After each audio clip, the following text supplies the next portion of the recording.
Biography of Saint Mangat Ram Ji. Episode 1. Mangat Ram Ji led a truly successful life by finding God. He not only helped himself but also countless others. His name is immortal in this world. He was born in a village called Gangothian in India on November 24, 1903. Mangat Ji outlined 5 main requirements for spiritual progress. Simplicity. By adopting simplicity, a person gains control over a lot of unnecessary desires. Simplicity pertains to dress, food, and thoughts. Simple dress makes one humble, loving, and able to live within one's means. The increase of desire leads one to sinful acts. Eating simple food is the surest way to good health. The intellect gets purified. Simplicity of thoughts means to interact with everyone without guile. If someone wants to search for eternal peace, then one should firmly establish oneself in simplicity. One gets more time for spiritual practice when one becomes simple. One can retire earlier and give his time towards spirituality. Second principle is truth. Truth means something which remains eternally. It is not subject to birth, death, or decay. One should try to search for truth. Truth itself is God. God is not subject to birth, death, or decay. The true seeker of truth is one who is firmly convinced that the world is transient. When he searches for the truth, one day he will find true happiness. The search for truth is not the monopoly of any one or any special religion. If one becomes attached to transient things of life, his happiness will also be transient. If one becomes attached to God who is permanent and who is true, his happiness would be permanent. Next principle is service. Selfless service is the highest aim of man's life. Just as wind, water, earth, sun, and moon are engaged in ceaseless performance of duty, it is incumbent on man to realize his true duty and according to it serve others all the time. Then only he will be known to have acted in God's will. One's wealth should be offered in the service of worthy causes. One's body should be engaged in the service of the poor, the diseased, and orphans. One's mind should be controlled and surrendered at the feet of the Lord. We think that we are this physical body and we are attached to this physical body. But in truth, we are not this body, we are soul. So, one should service removes this attachment to the false body and attaches oneself to one's soul, which is one's true being. Holy association. Next Next requirement is holy association, also called satsang. It is coming together and sitting together and reflecting on truth. One needs to contemplate ways for self-improvement and then to listen to the teachings of true religion. To familiarize oneself with lives of enlightened souls so as to benefit from their examples and to reflect on the true purpose of life. One attains freedom from the hollow life of show.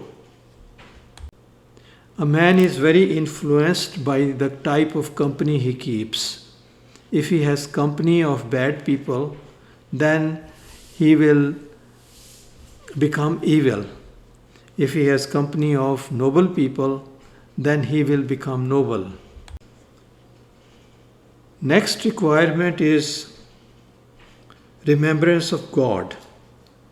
Prayer, worship, meditation, and yoga are all ways of remembrance of the Lord.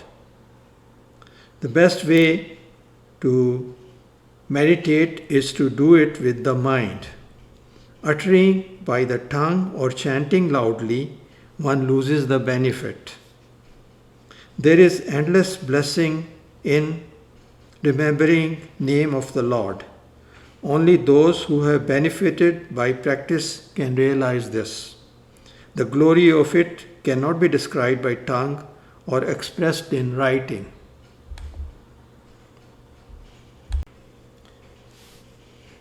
We can meditate by chanting Mahamantra.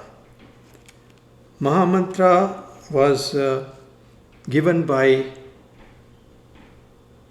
Mangat Ram Ji.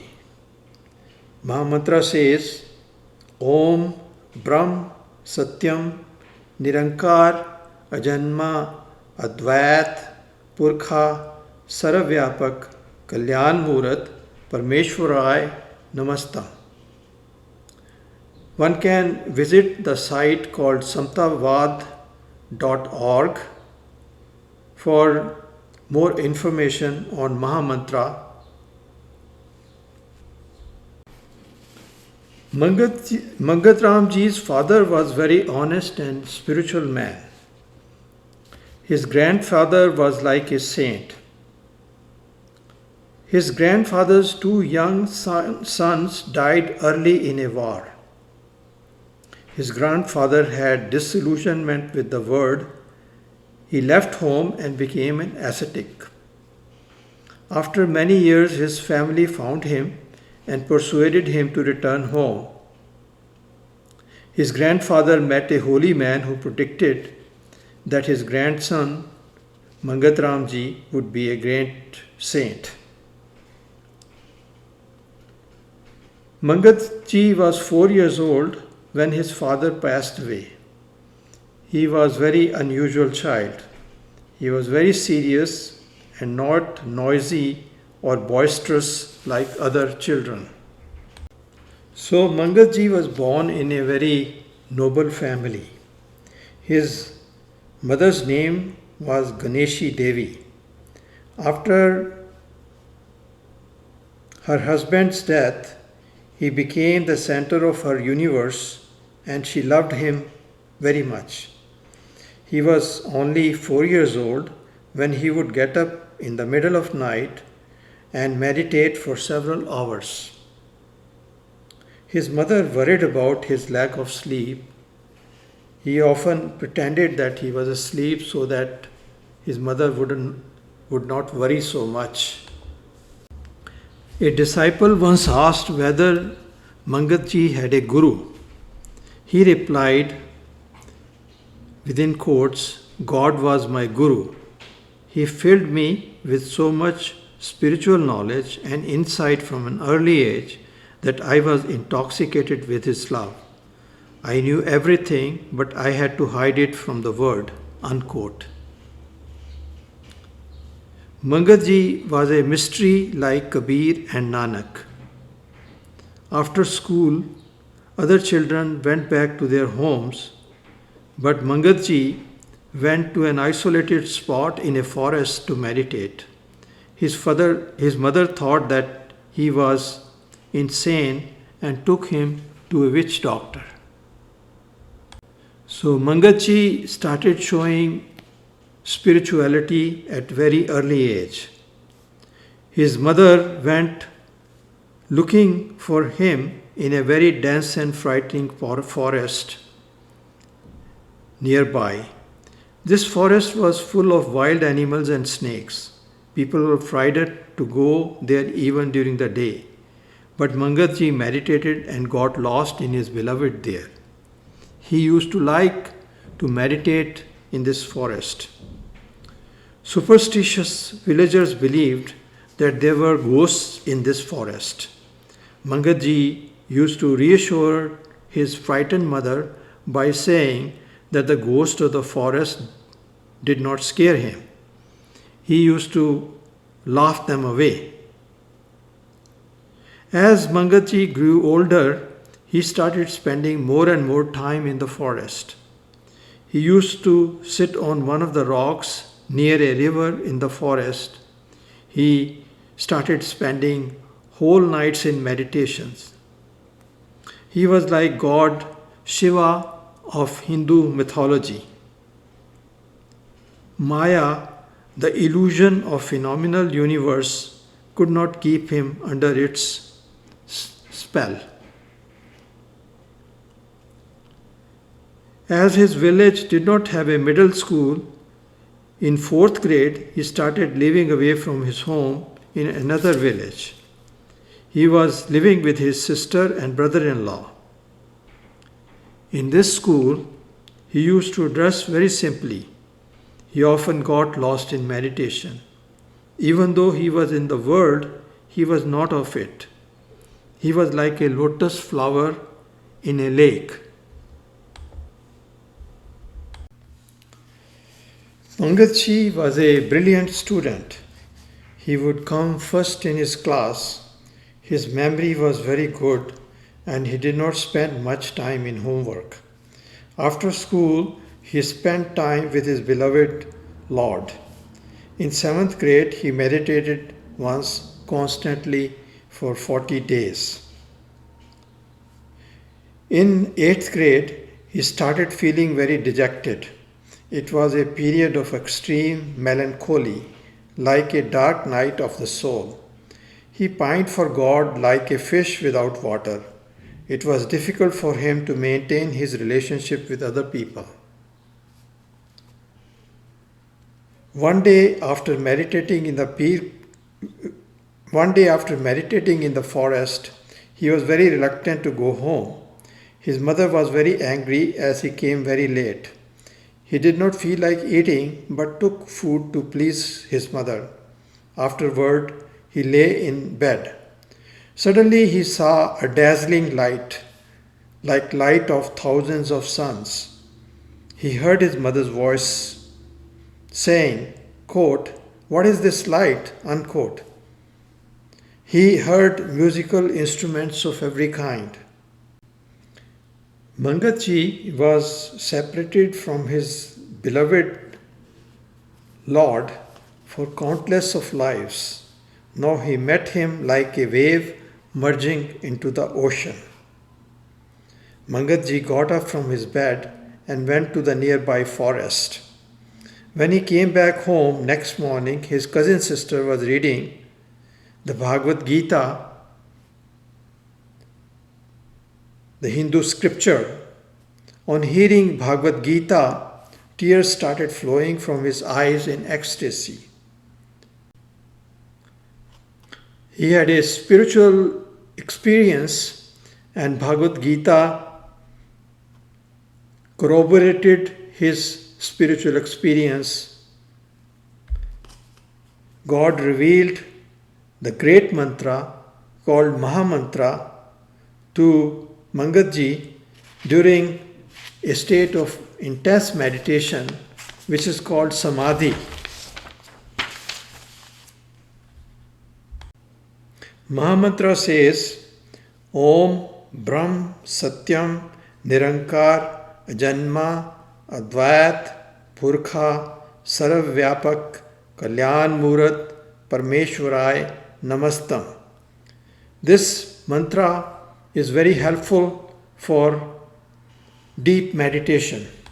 One can get more information about this mantra by visiting the site www.samtavad.org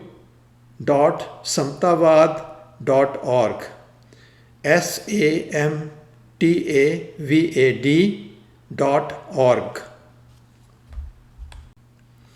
After this life-changing experience, Mangat Ji no longer felt like living in the world anymore. He left home in order to join a group of ascetics. On his way, he stopped in a charitable inn in a nearby big city. That night he heard God's command to return home and to help the suffering humanity. He was not to become an ascetic. Mangat Ji, like Kabir and Nanak, advised against asceticism and encouraged people to follow spirituality while living in the world. It is not necessary to leave one's home and occupation. One does not need to live in a forest or cave and renounce the world. One can find God while living in the world. Mangat Ji returned home and started attending school as before. When he was in 8th grade, an English school officer came to his class for an inspection. All the students of the school were dressed for the occasion, but Mangat Ji did not wear any special clothes that day. His teachers were irritated with him for this. The inspector first came to his class and asked several questions to the students. In the end, he asked a question, quote, "What is service?" unquote. No one knew the answer except Mangat Ji. Mangat Ji replied, quote, "Man always serves others for selfish reasons. He even prays to God for selfish reasons. But the best service is selfless. The fruit of selfish service is temporary, but of selfless service, the fruit is eternal. One must serve one's life, village, city, country, and the world selflessly." Unquote. This gives us the message that the best service is selfless, where is no self-interest involved. The inspector and the teachers were astounded by the boy's wisdom. That evening, his headmaster called him at his home. He wanted Mangat Ji to go to a college. He was even willing to give him financial help to complete his education in college. Mangat Ji thanked him very politely for his very generous offer, but told him that he regretted that he no longer wished to pursue worldly education. He was going to work only for God, and he was sure that God would provide. When final examination results were announced, Mangat Ji was first in his class, but he held fast to his decision not to study anymore.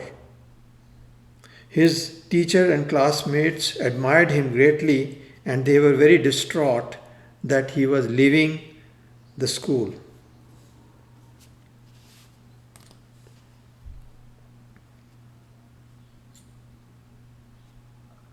Next chapter, the mother and the son.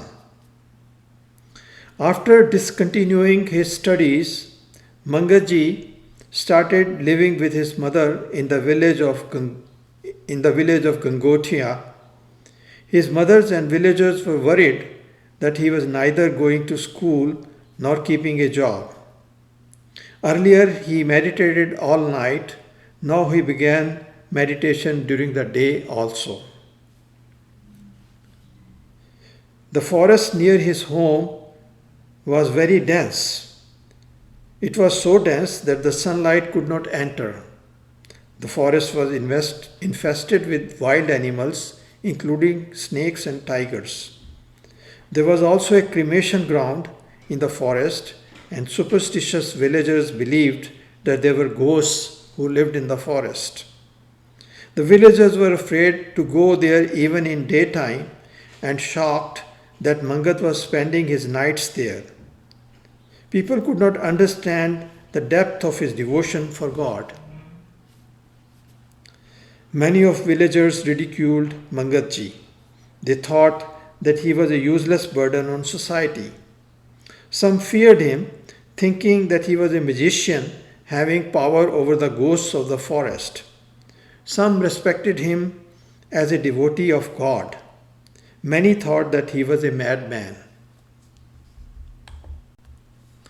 Mangat Ji was like a good bride who had found her bridegroom God. It was hard for the villagers to understand him because they had not experienced intense, fervent love like this. His mother was afraid to say anything because she feared that he might leave home and become an ascetic. 5 years passed in this manner. One day a relative visited them and said that he could get Mangat Ji a job as a clerk in an office. In order to please his mother, Mangat Ji accepted this offer and went to a city called Peshawar in India.